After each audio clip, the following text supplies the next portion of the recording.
Okay, welcome to everybody who's just joining us, getting their audio sorted. I am going to get us started because we've got lots of exciting things to talk about today. So welcome to today's event, Tackling Inequality Through Responsible Business Practices. I hope this is where you intended to be. If not, stick around anyway. You might learn something new and exciting. So my name is Caroline. I am the Network Manager for the Structural Inequalities Alliance. Please do use the chat function to introduce yourselves and share where you are from. We've got the wonderful Arouge here to help us with any tech difficulties or any particular queries, and she's just letting everybody in at the moment. So thank you for your support, Arouge. Sorry, I'm distracted by the ding dong. I don't know if you can all hear the doorbell when people are coming in. No, it's just me then. I feel like I'm in a supermarket. Okay, so the Structural Inequalities Alliance is a membership network. It's filled with passionate individuals and organisations from different sectors, from business, charities, academics, and more. Just before I get us started, a few housekeeping things. This event will be recorded and it will be made public, so please do turn your camera off or rename yourself if you want to remain anonymous. If that is something you struggle with, as I said, Arouge is our tech support today and she can help you with that. We want to create a space for learning and for questioning, so we encourage challenge, we really do, but please be respectful. We have people from all walks of life, from different experience and different expertise, so please avoid jargon and be willing to explain yourself if someone doesn't understand what you say. We ask that you be kind, be curious, and be present. You've safeguarded this time, so make the most of it. The way today is going to work is that I will do a short introduction and then I'll hand over to Jenny from the Good Business Charter for some context and some background about the charter and what it is and why it exists. And then we'll move on to Kate Ashayadich, who is from TSB. She will share their kind of live experience of going through the accreditation process, the challenges and the opportunities that they faced. And then I'll open up the floor for questions. There is no such thing as a silly question. We do want to hear about the things that matter to you. And this is the first event in a series of conversations about how to harness the power and influence of the business sector and how we can better collaborate to address inequality. So all of you who have made the time to be here today are just as important as anyone else who will have maybe more floor time. So just remember that we value each and every one of you. I feel very privileged, if not a little nervous, to host this conversation. I want to live in a world where no matter what your parents did for a living, what your job is or isn't, no matter where in the country you're from, you can access a safe, warm, dry home, nutritious food at every meal, and an opportunity to contribute, as well as a doctor's appointment when you need one. We all have the right to these essentials. Yet right now in Britain, that just isn't the case. I see events like today, these knowledge exchanges, as one of the steps towards a different way of organising our society. The reasons for inequalities of access and resources are many and complex, from the broken education system to the broken healthcare system to the way wealth is distributed or hoarded. Our foundations are crumbling and we are living through a poverty crisis.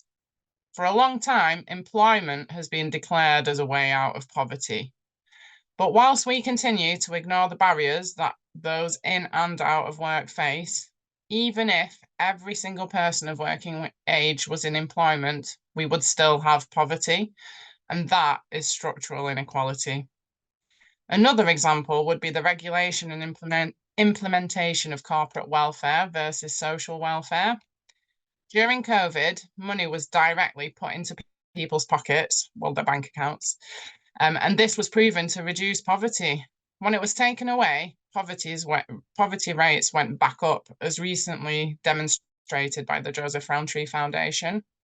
Now, the government regularly offers financial packages to private businesses, There is very little evidence to demonstrate the effects of these packages on the economy or wider society, and there's even fewer conditions and restrictions to regulate who gets the money, how it's spent, and what is expected in return. The Structural Inequalities Alliance believes that the structures and systems in which we all operate are fundamentally flawed, which means some grow in health, wealth, and power, whilst others struggle and fall behind. For instance, in 2022, as a result of late payments, 37% of small businesses had to apply for credit to manage their cash flow. But for some businesses, it's already much harder to get credit or finances. Take female-founded businesses, for example. Only 1% of venture capital funding goes to female-founded businesses. Now, if you're a Black woman, you're even less likely to receive investment. In fact, between 2009 and 2019, only 10 Black women received venture capital. That's not 10%, that's just 10. 10 in 10 years. In the business sector, like all the other sectors, the landscape is complicated and it's layered and it's interlinked. A good place to start, though, is that it is written into law that businesses must operate for the profit of their shareholders. Now, this, of course, can be interpreted, people do what they will, and some do good with that, but others, it looks like profiting at the cost of staff, supply chains, and the environment. But that isn't sustainable. According to Global Network KPMG, systemic inequality is a great source of risk for businesses.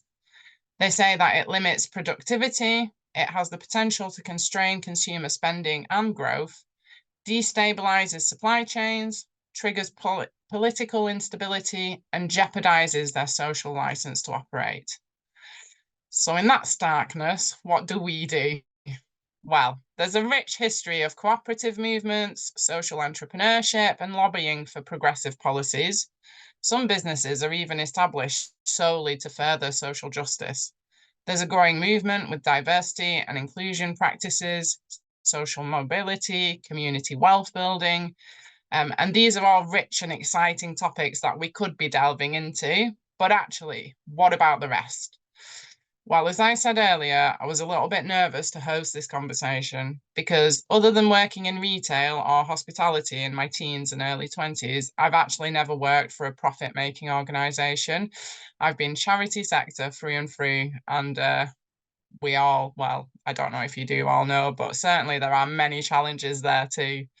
So this world, talking about business and logistics and legislation feels a little bit confusing and a little bit scary to me.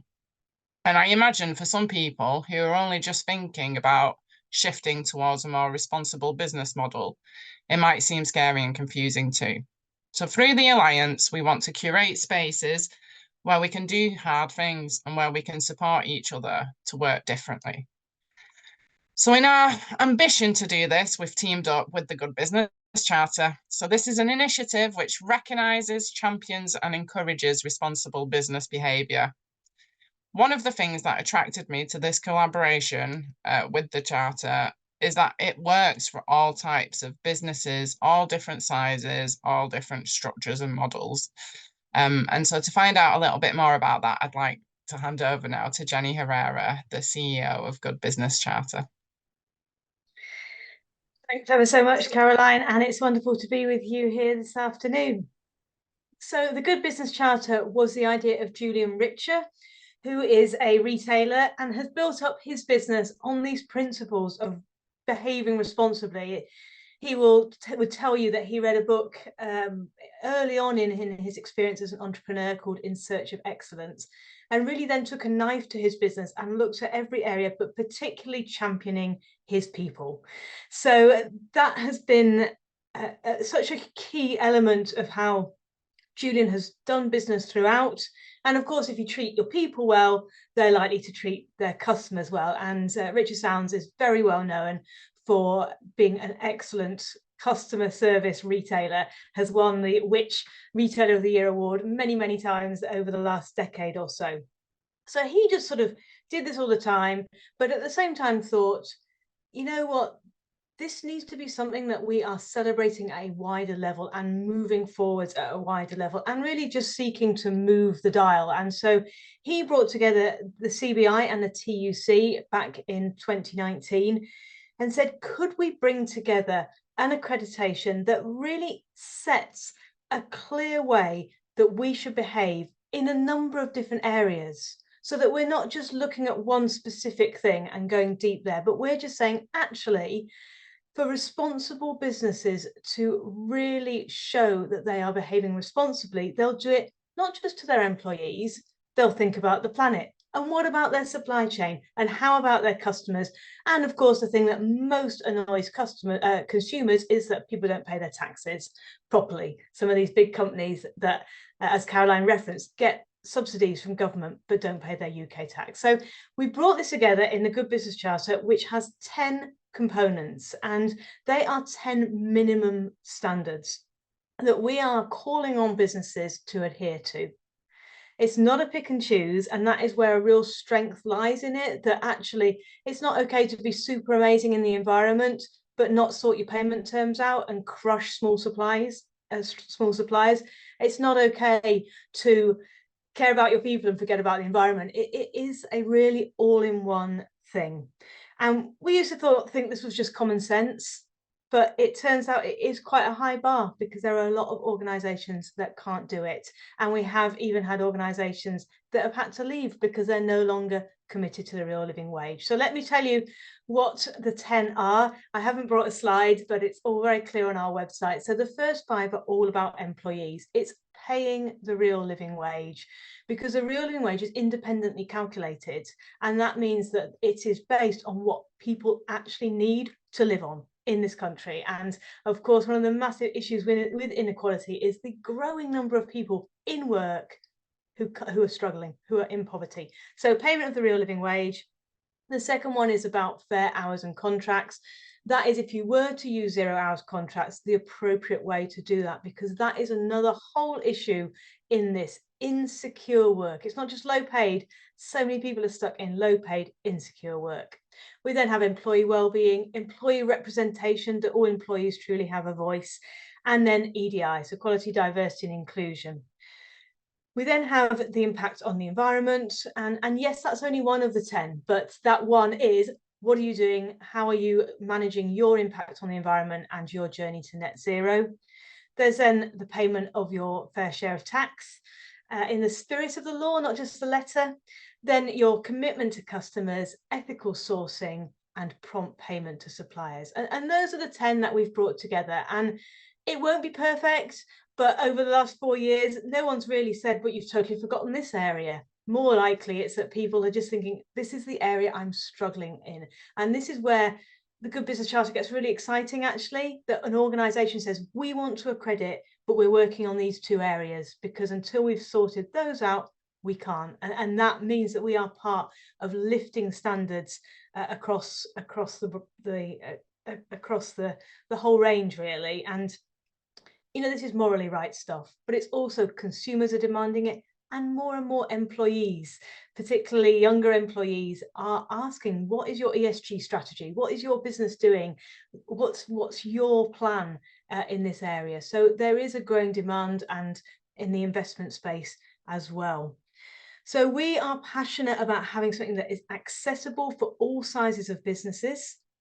And we do honestly believe that this has a lot to answer for in this whole arena of inequality. I've just finished this book, The Richer, the Poorer, a 200-year history of inequality and all the ways over the decades that we've failed the poor, and some practices that have become more prevalent now, like very high CEO pay, for example, that was less of an issue in the past. So when we look at the accreditation, and CEO pay is included within our EDI, we're looking at the issues that are being caused by low pay, insecure work.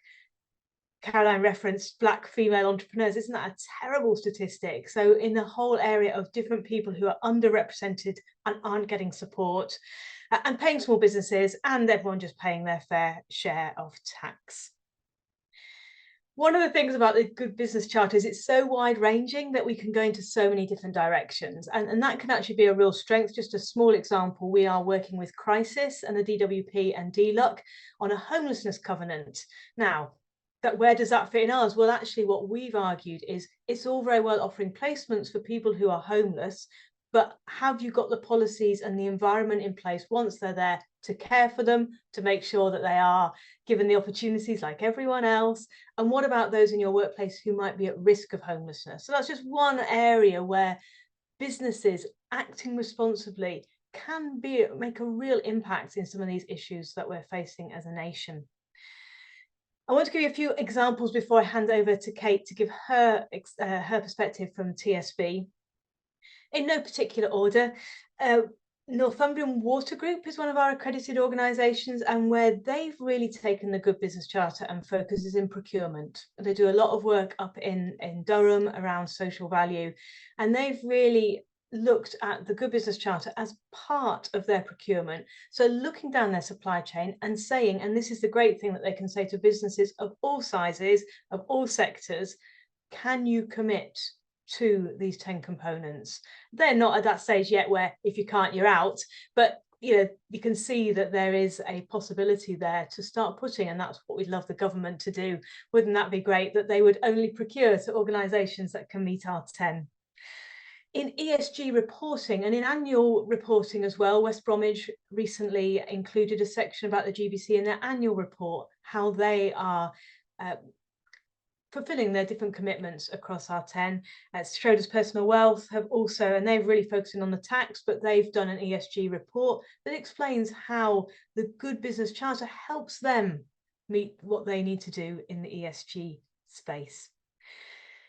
In terms of people, I just want to give a couple of examples. Wilson Wright, which is a medium-sized accountancy firm, they spoke for us on one webinar, and it was really exciting to hear how they'd taken the EDI component and said, right, we're on a journey. You can't do everything at once, but we've got this framework now. And they looked at a certain group of people who just weren't coming into their accountancy firm, and they thought, how do we fix that? And they've been going into primary schools. They've had year 6 kids coming in to do a project with them and just start young and get them excited and think, I could be in this accountancy firm one day, and just really get excited about their small way that they can make a real impact. Imagine if loads of businesses were doing that to help people from ethnic minorities in schools believe they could be in an accountancy firm or a law firm or whatever it might be. It will change things over time. Aviva is another one of our accredited organisations, and just talking to them about the way that they ensure employee representation. They work with unions, but then for those who don't want to be part of a union, they also look at how to make sure that they're included. And just this whole way of, through our framework, are we thinking about all the 10 things that we need to? Are we looking in the main about how we go on this journey? Because 2 of our 10 are a bit binary. You either pay the real living wage and pay your suppliers promptly, or you don't. But all the other 8, they're a journey, and they're a journey we're all on together. But we believe that if we can passionately push that forward and then look down our supply chain and encourage people, let the consumers know, and just spread that word, that we can just give businesses that louder voice in this space and show how responsible business really can play its part in tackling some of the big issues that we're facing right now.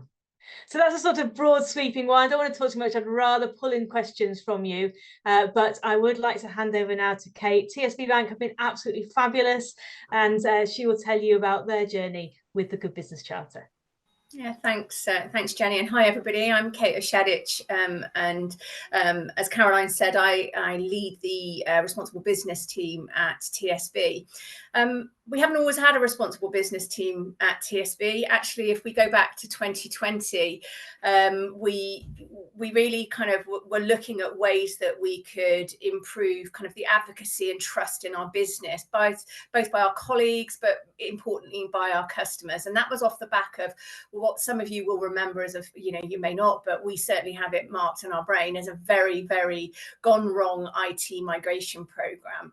So in 2020, we were looking at all the things that might drive kind of people feeling more confident and trusting us more in what we do. We went out to some research, and that research told us quite clearly, you can do great things in your community, but if you don't pay a fair share of tax, we're not interested in you. You can go out and you can do right for the planet, but if you're not doing the right for your community and paying your tax, so on and so forth. So what we heard loud and clear was that, you know, you can't play in one part as a business. You have to step up and you have to go across the spectrum. So that drove us to create our Do What Matters plan, which is our responsible business program. TSB, just for a little bit of a backdrop, we're around about the 7th largest bank in the UK, relatively small in banking terms. We're not the giants of HSBC or Barclays or Lloyds, and we are separate to Lloyds because a lot of people still think we're Lloyds TSB. We do serve around about 5 million customers in the UK, so we have a fair reach. And of those customers, the lion's share of them are normal, everyday folk who have personal bank accounts, who borrow money from us to buy homes or just to live their lives with their savings accounts and current accounts. We don't target or really appeal to very wealthy customers. And we have a group of customers that we would call our aspiring middle. So these are the hardworking people that, you know, are earning but are at risk of being in work and in poverty. We do have a small subsection of business customers as well, and these are very much on the smaller end, so the small and the medium enterprise. So we're fairly straightforward as a business goes. So the Do What Matters plan, when we set that out, what we wanted it to be was both simple, credible and authentic. So simplicity is about being able to tell quite clearly the narrative around that plan. So this is what we're here. We do the essentials of responsible business. So that's, you know, transparent reporting, you know, making sure that we're delivering against the commitments that we've set ourselves. But it's also authentic in as much that we have proof points. So we don't only say that we're going to do stuff, but we can point at the things that we do to demonstrate our delivery. And finally, the area of credibility and how you build credibility. It's okay, you know, for me to say, oh, we do all these things, but actually having an independent accreditation across that actually is something that's really important, not least to our colleagues, but actually to our consumers and other stakeholders that we engage with. So the plan is kind of like coming up into its 5th year, and we enjoy really great engagement from our colleagues on the programme. Around 90% of TSB colleagues say that they are proud to work for TSB because of our responsible business programme. So Caroline, to your point, it drives people and employees to demand this of us. I'll come on to our customer piece in a little bit later because that's one of the challenges that we faced. So why we chose the Good Business Charter when we were, you know, looking back in 2020, we were on the hunt for that kind of credibility piece. And, you know, I didn't have huge resources. I didn't have like a massive team. So I think quite often people think that businesses have oodles of people that work for them. You know, we're a team of 3 people that have created a responsible business program in our business. So I was looking for something that was accessible, simple, something that I could tell the story to get engagement from my stakeholders. I was also looking for something that would allow me to challenge my business to go further and to set an ambition. So as Jenny said, you know, some of the components are binary. So you have to commit to, if you're not doing them, you have to commit to doing them within a certain time. But the others are much more about where you're on your journey and how you can use then that to the accreditation to go further. A key ingredient for us as well at TSB when we chose the Good Business Charter over other accreditations was the concept of being part of something at a national level. So when we talk to our colleagues, you know, we're a UK business. We do have a Spanish bank as an owner, but we're a completely separate entity, and most people wouldn't know that. But for our colleagues, this sense of I'm in the UK and I want to contribute to something in the UK was really, really important. So the Good Business Charter being something that's a national accreditation for us was a powerful motivator. And finally, you know, the other reason why we chose Good Business Charter was primarily because of the resources. You know, it isn't complex to assess whether you can achieve it or not. Yes, I have to go and lean on people to get, you know, can you prove this? Can you evidence this, that, and the other? But in comparison to many other accreditation programs, it's simple and straightforward, and it doesn't cost the earth either. Now, in terms of challenges and opportunities we face with the program, as I've said, you know, both a challenge and an opportunity is the ambition that the accreditation kind of sets us with. And a really good example of this, when we were looking at the 10 components, paying our suppliers promptly was one of those areas. You know, we hadn't committed to the prompt payment code. And, you know, there was a bit of nervousness about, you know, could we do this? How difficult would it be to shift our activities? Now, I'm absolutely delighted to say that the accreditation program really drove that conversation with some quite tricky stakeholders in my business. And, you know, we signed up to the prompt payment code. We continue to be signatories of the prompt payment code. We actually went further through that COVID period where we realized that our customers were being affected by the fact of non-payment to small businesses. And we committed to pay our small suppliers in under 10 days. Last year, we averaged our small, medium suppliers in under 5 days for payment. So we're super speedy on our invoicing. Now, when I speak to other businesses and they say that, well, how then on earth do you do that? Well, it's just a mindset shift. It's about looking at your processes and saying, right, how do we simplify this? Because that has a benefit to obviously our supply chain and our customers, but equally it has a benefit to us because we are simplifying how we process things. So it takes fewer resources to actually deliver that result. So it's a win-win all around. The accreditation program also keeps us on track. So, you know, we were already a real living wage employer, something we're very proud of, and we do put our people, you know, front and center of our business. But there have been conversations, you know, as the purse strings get a bit tighter and there's challenges, or should we do this, should we do? I'm in the background with my Good Business Charter accreditation saying, I don't think so. I think that's off the pad. Let's talk about something else and how we can make a difference. And it really does hold us to account. I mentioned at the beginning, customers is an area that we were, you know, we were really trying to drive a change in kind of consideration of our brand and trust in us. And, you know, reaching out to consumers is an area that actually we've been a bit shy about so far. We're a little bit scared about what customers, if we say, oh, we're a good business, that a customer might pop up and, well, you're a bank. No bank's a good business, is it? And knocks us down. So we've been a little bit hesitant about how we talk about what we do.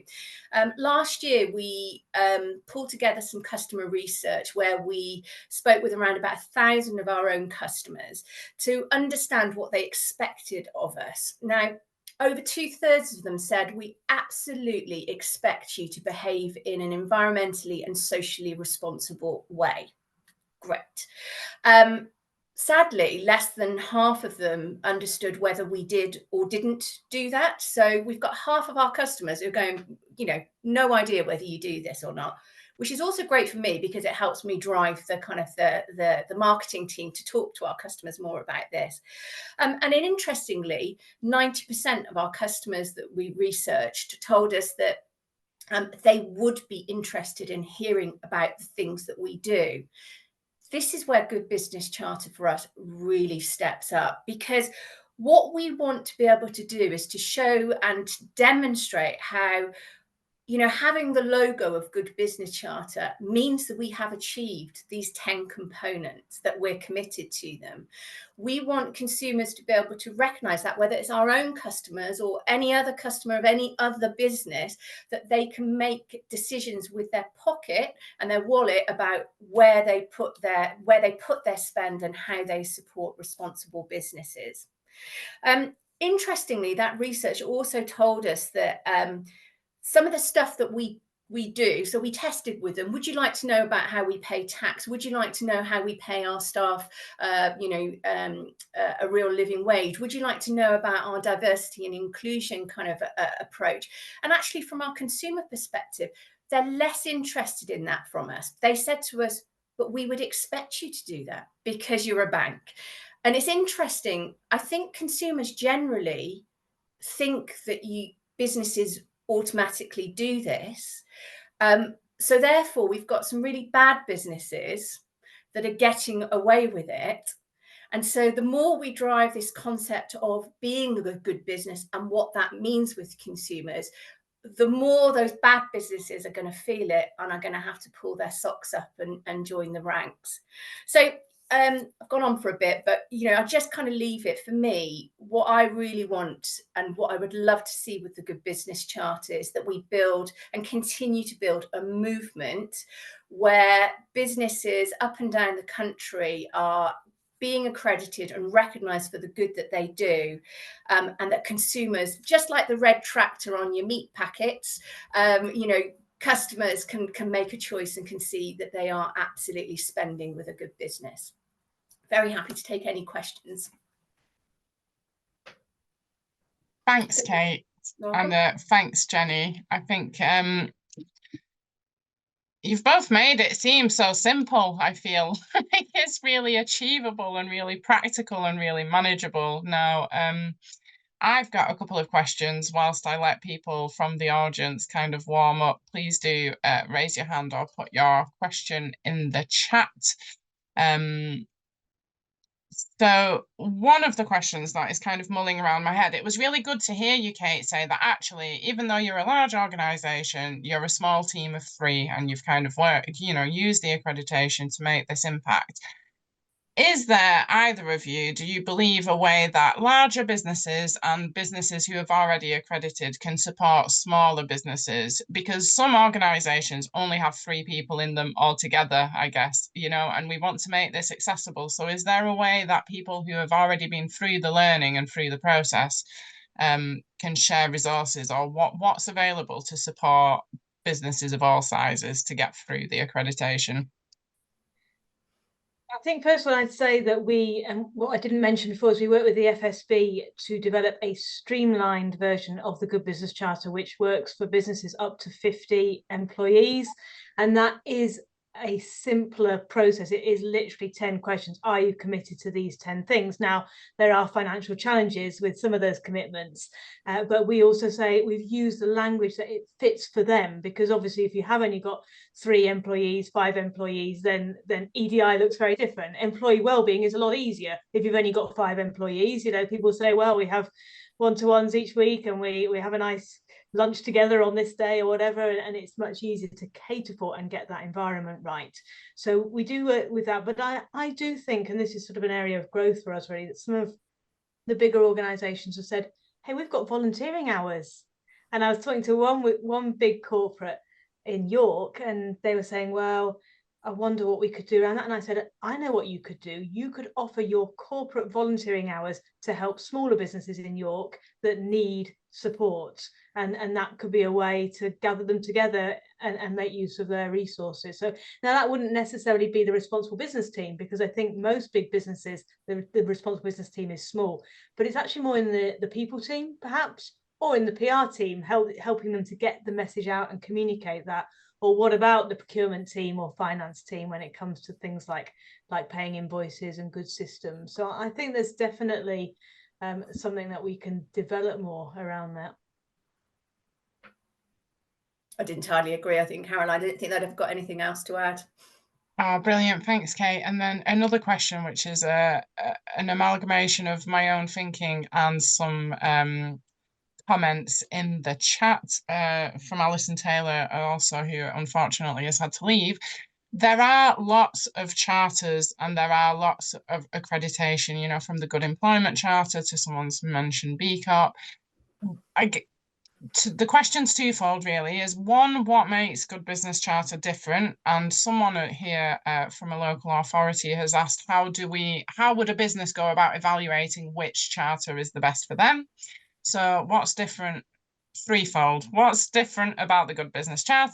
charter, what's the best way for an organisation to make a decision about which charter they should sign up to.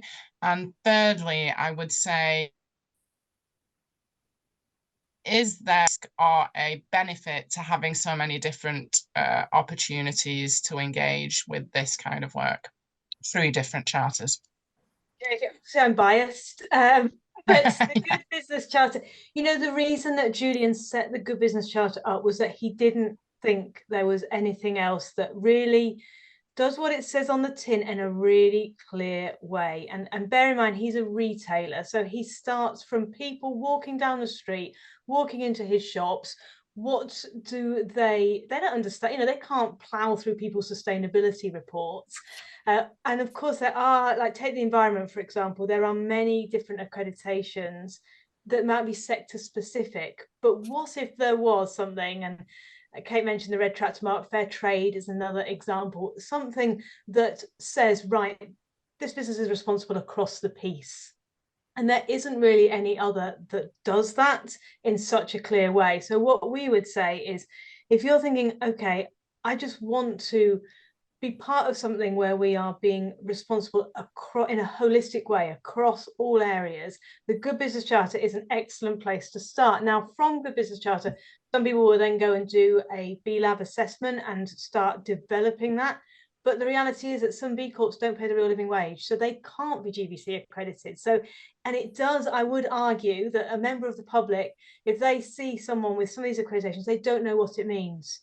But if they're GBC accredited, it means they do these 10 things. They all do them. There's no average. They all do them. A word on the local charters. I think, you know, we've worked in collaboration with some of these. We've talked to different ones as they've been developed, particularly West Yorkshire's being developed at the moment. When Merseyside was developed, Julian Richards talked to Andy Burnham. You know, we're aware of all these different ones. And I suppose what we would say is they're coming from an employer perspective. So they're saying we want to make sure that the businesses in our area are good employers. And therefore, they're only covering the people side of things, which is great. But we actually have quite a lot of GBC accredited organisations in Manchester and Greater Manchester, because they can see the value of both. They want to be part of the Greater Manchester Employment Charter because that's their city and that's what they want to do there. But actually, it doesn't cover the environment, the tax, the customers, the ethical sourcing, or the prompt payment. So they want to be part of something that's nationally recognised. And as we develop and go, I think there's going to be a time where these charters, these different employment charters, will pull together because we're all working with the same partners, the Living Wage Foundation, the TUC, the FSB. So surprise, surprise, each one looks very similar to the next one. But I think we feel that, particularly for organisations that maybe have branches in different places, it makes more sense to be part of something national. But I think there are plenty of organisations that are part of two and see a value in that. The other thing is that some will go deeper in a particular one. So I mentioned Schroders Personal Wealth. They thought, right, we need to look at how we communicate our responsible business strategy, and very much like TSB.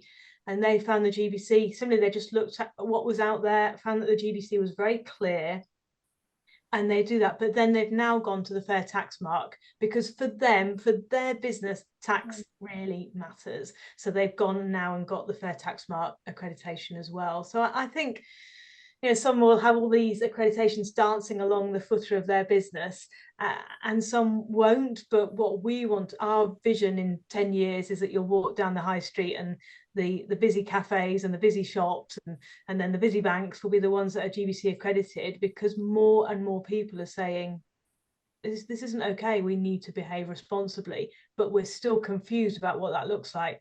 I don't think there's anything confusing about the Good Business Charter. 10 clear components that you need to meet all 10. She's passionate about it, isn't it? It's like she's the CEO or something.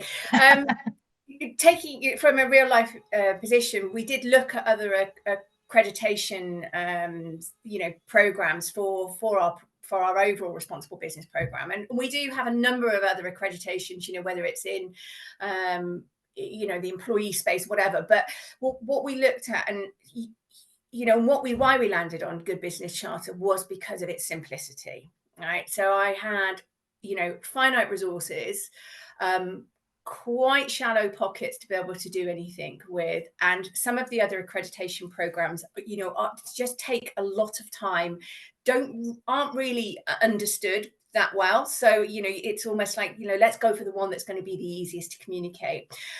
We are you know, we are signatories to the United Nations Global Compact as well at TSB. So that shows our commitments to the Sustainable Development Goals.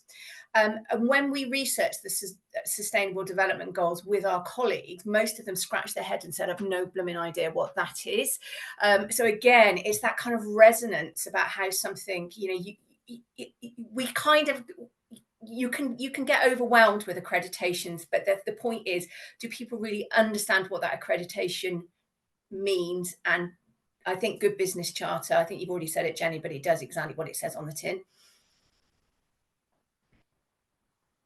Thanks, Kate. I've got I need to write my question down because I've got more, but there's a few coming in through the chat and I don't want to monopolize the time. Jerry, do you want to come in and ask the question for yourself?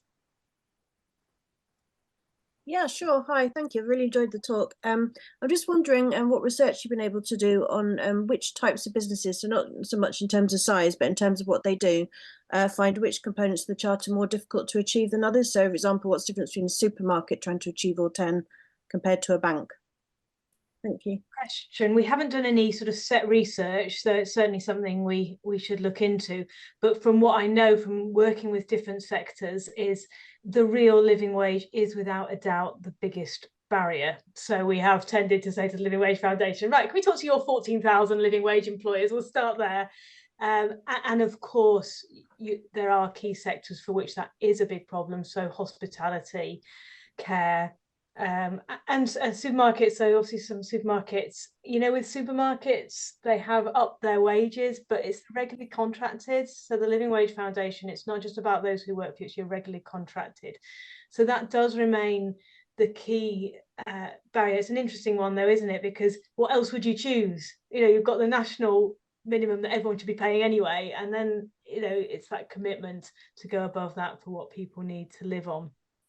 There is, I'm talked to one organisation doing great stuff with their people, but you know, their head office is in Bermuda, but really it shouldn't be. So it's like, you know, if you're serious about this, you will put your head office in Britain where you are and pay your taxes. So I think there's certain areas where that's an issue.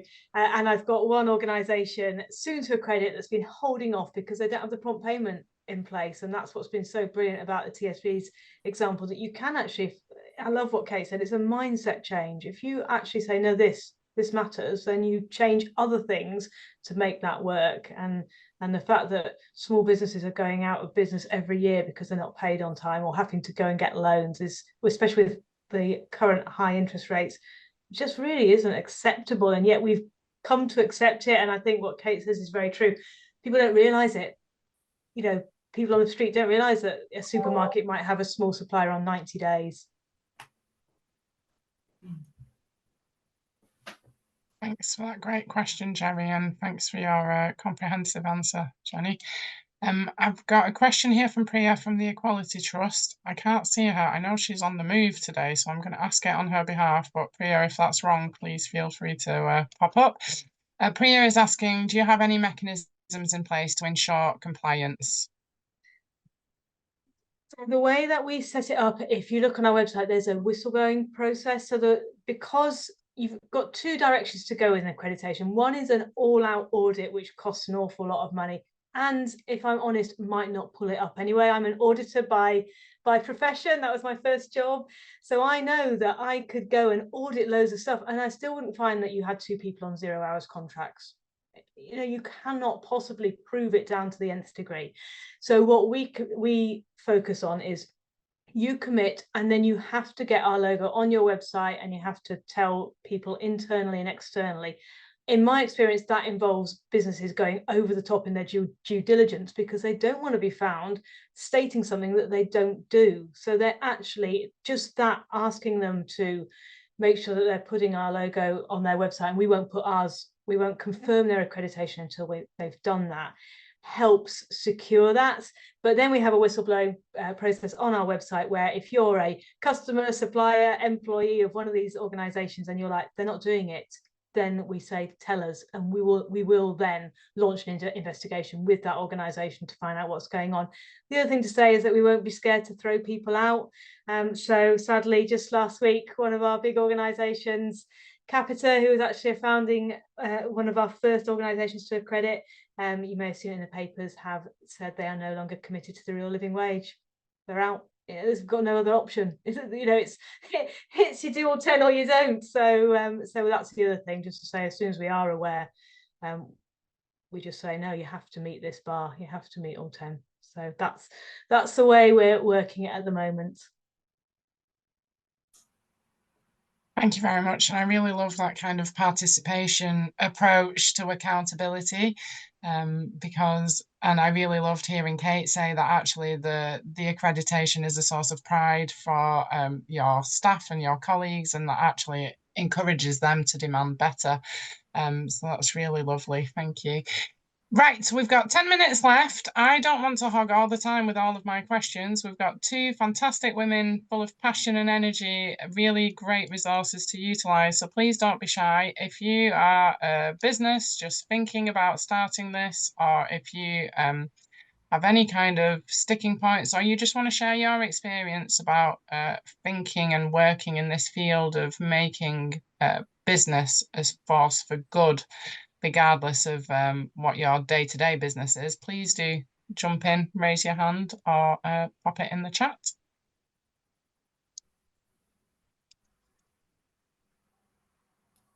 Oh, we're flashing about. Kate, I wanted to ask you, obviously you were very excited and motivated to kind of start with this process, and once you got going, what do you feel was the biggest challenge, or the people who were most difficult to convince to bring on the journey? I mean, we've always got tricky stakeholders. It's like it's actually the accreditation itself. There were people that were like, do we need it? What's this going to prove, or evidence? And actually the simplicity kind of dispels it's we can demonstrate that we can do these things, that the risk is for us because is minimal. However, there's one area that we really need to concentrate on, but that's good for us and good for our customers and good for for business generally if we focus in on and sort it. So I think there are people, and like I said, this whole point of where we get challenges is where people try to slip away from it. So you have to kind of remind people that we've committed to being a good business. And it's not just something you stick on a poster, it's something that you have to live and breathe. So part of the way that we get around that is kind of celebrating when we do that, and taking our evidencing when we do something that we're really proud of, how that anchors back into our commitments. So a really good example, we're a bank, money's our business, right? And one of the areas that we see a lot of our kind of customers and our colleagues actually impacted is through economic abuse, so coercive control. So we've really focused in on that particular issue to support victim survivors of domestic abuse, our customers and our colleagues.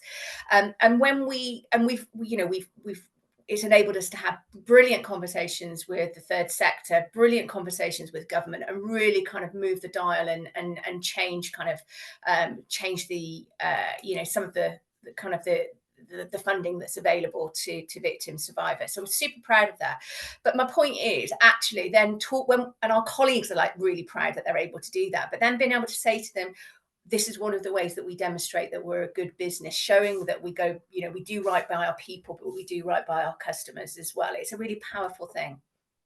Don't know if I answered that for you, but wow them with the brilliant stuff, I think.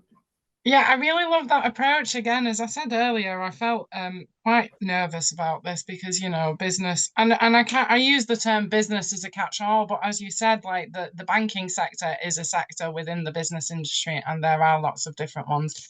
But I kind of didn't assume that celebrating and wowing them with the brilliance would ever be a business approach, and I absolutely love that it is.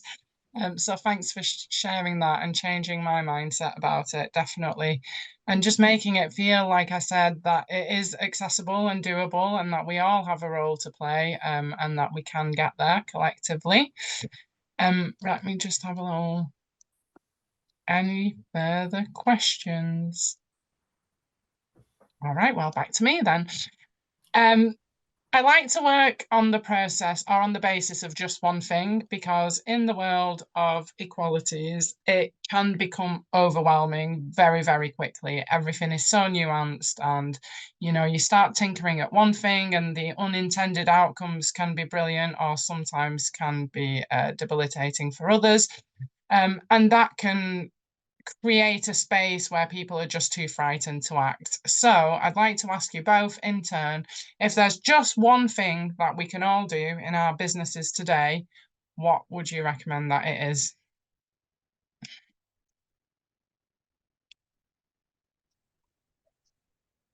Jenny, you've unmuted. You can go I'm first. unmuted. I see you eager.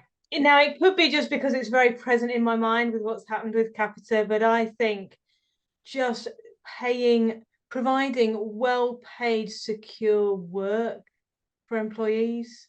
You know, the amount of people who are just talking to individuals who say that their work is chaotic because they never know when they're going, and shifts are suddenly cancelled, and all the financial impact. So I think it's that don't underestimate the power of decent, paid, secure work for people. And I think for me, so I would entirely echo what Jenny just said then, but for me, it's understanding the influence that you have within your community of business. So whether that's paying your suppliers promptly, or whether that's sharing or challenging sharing, you know, what you're doing with other businesses, or challenging them to go further. I think there's a role that, you know, we don't operate in isolation. So it's about that kind of collaboration across business, which actually a lot of people feel that, you know, businesses don't want to do that because it's anti-competitive, but quite frankly, that's not my experience in the responsible business space. Everybody is very willing to share. So that would be it for me. Thanks, Kate. And I guess on the theme of just one thing, we've talked a lot today about how to change our internal policies and procedures, but if we were going up a level to kind of national policy making, what would be our one thing that we were asking the government to be considering to encourage more businesses or all businesses to become responsible? I mean, I can start with that if you like, Jenny. I mean, you know, I don't give money to businesses that aren't good businesses or responsible businesses. Simple as, I think. Yeah, and I think that's a good one in terms of us as individual consumers. We often, well, I often get quite struck about what can I do? I'm just one little person, but that spending power is something that we all have. Thanks, Kate. Jenny? Well, I was going to say the same thing. I think people talk about the S in ESG, so social responsibility, and how it's difficult to measure. I just don't buy that. I think there's these clear things that businesses can do, and I just think corporate welfare, procurement, the government shouldn't be just handing out money without putting any requirements on them. It just seems so. Talk about you may have heard of the Better Business Act and changing Companies Act so that it talks about stakeholders and everyone else. That is great, but the risk is you lose the concrete actions. And it's a bit like Kate said when she holds the business to account and they're about to do something. Yeah, but you've committed to this concrete action. And I think it just seems straightforward for the government to expect, you know, even if we start with one, you know, don't give grants to companies that aren't paying their tax. It just seems obvious to us. Thanks, Jenny. Like you said earlier, many things that seem obvious to some spaces feel very foreign to others. I've got a question here from Boyd. I don't know if Boyd, we're running short on time now, so I'm just going to ask it for you. I hope that's okay. For large corporate shareholder-driven businesses like TSB, how do you manage the expectations of shareholders, which is increasingly used as a mechanism to increase the wealth of already high net income individuals, and then the interests of employees and customers? Yeah, so how do we balance that kind of challenge of shareholder, so profitability along with good employment and good customer outcomes? I mean, simply put, and this is oversimplifying it, but a sustainable business has a triple bottom line. It makes profit, but it makes it in a way that it's good for the people that work there, and it's good for its communities and its customers that are operating with. Because if you focus on one thing above the other, then you're going to imbalance, and you just see businesses that have only ever focused on profits, and customers eventually will leave them, and their colleagues will go elsewhere, and will cost an awful lot of money to run the business. So I think I think that's built into business these days. Now, there are always challenges, because should we be spending on one thing above another? When for TSB, and I can only speak from my experience, our responsible business program is one of our way markers on our corporate strategy. So it sits alongside 3 other waypoints. So it is integral to how we do business. And I think you'll find more and more corporate businesses are adopting that as a model. And it's not just about saying it, it's about proving that you do it as well. So hopefully that answers that, Boyd. We're very happy to have a chat about it anytime.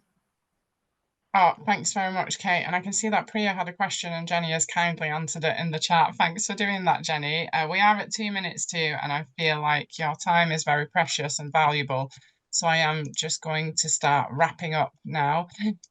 Excuse me, I want to thank every single one of you for making the time to be here with us today, and for listening and learning and contributing.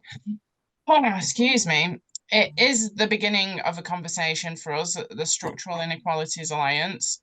We want to explore more ways that businesses can tackle inequalities. So please do be in conversation with us. Let us think about how we can collaborate better with the third sector, with academics, and do something different. I'd like to thank our speakers, Kate and Jenny, for your generosity and your time and your honesty, the team at the Equality Trust who have supported the logistics of this event, and the members of the Structural Inequalities Alliance who are so generous with their time, questions and knowledge. If you'd like to sign up to our newsletter, I shall pop my email in the chat. Please do get in touch. And please do complete our evaluation form /poll. It really helps us to curate events that are interesting and useful, and it also helps us be accountable to our funders.